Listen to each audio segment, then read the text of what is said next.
Berikutnya kita ke Jawa Timur. Hingga Kamis sore ini proses identifikasi korban ambruknya musola Ponpes Al Qasyini masih berlangsung. Bergabung bersama kami ada produser lapangan CNN Indonesia Kanza Tamarindora di Rumah Sakit Bayangkara, Surabaya, Jawa Timur. Selamat sore, Dora. Apa saja yang bisa Anda highlight untuk perkembangan terbaru proses identifikasi korban tragedi Al Qasyini?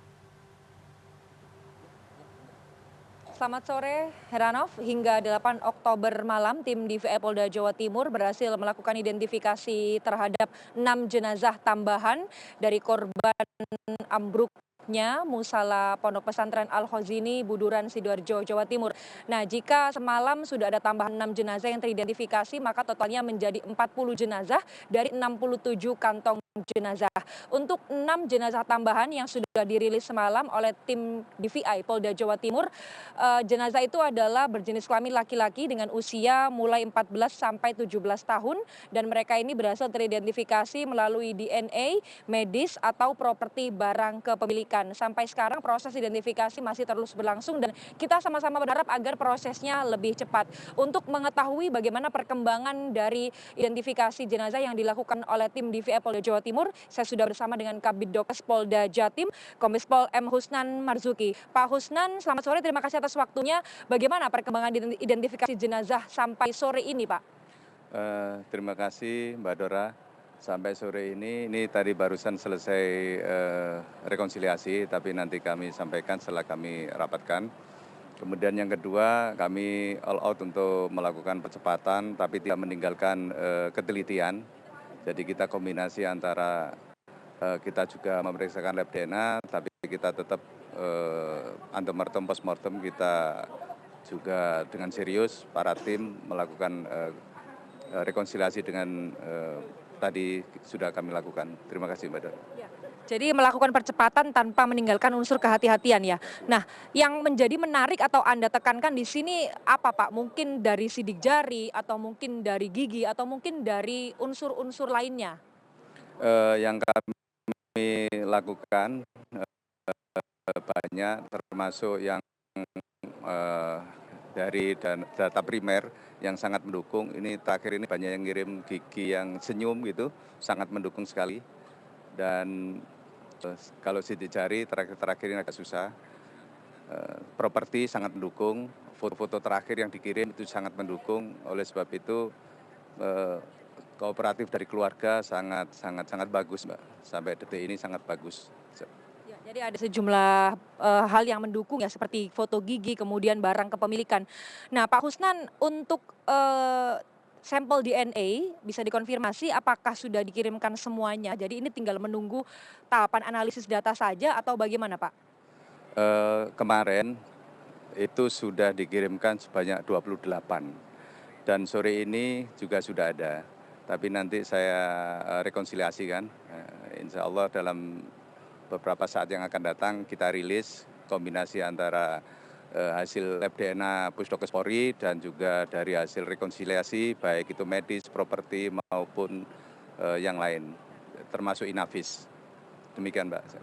Nah, berarti sesaat lagi jika akan dilakukan rilis pasti akan ada tambahan ya. Mungkin jumlahnya banyak atau bagaimana ini Pak, tambahan identifikasi jenazahnya?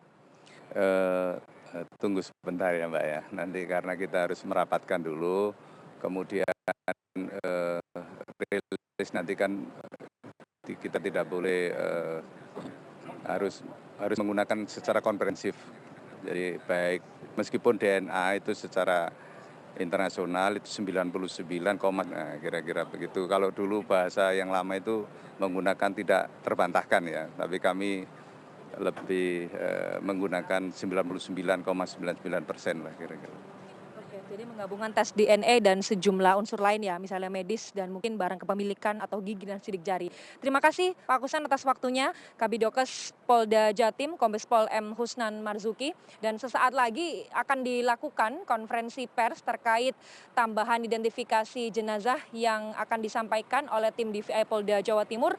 Kita sama-sama menunggu Heranov, karena kalau di hari-hari sebelumnya biasanya rilis disampaikan pada malam hari, mungkin pukul 19 atau pukul 20 waktu Indonesia Barat, tapi sore ini kabarnya akan dirilis sekitar pukul 5 sore dan kita masih menunggu. Sementara selain adanya tambahan identifikasi jenazah yang dilakukan oleh tim DVI Polda Jawa Timur, semalam pada 8 Oktober, Kepala Kepolisian Daerah Jawa Timur atau Kapolda Jatim Irjen Pol Nanang Afianto menegaskan bahwa pihaknya telah membentuk tim dari Direktorat Reserse Kriminal Khusus dan Direktorat Reserse Kriminal Umum untuk melakukan penyidikan terkait kasus ambruknya musala Pondok Pesantren Al-Khozini Buduran Sidoarjo, Jawa Timur.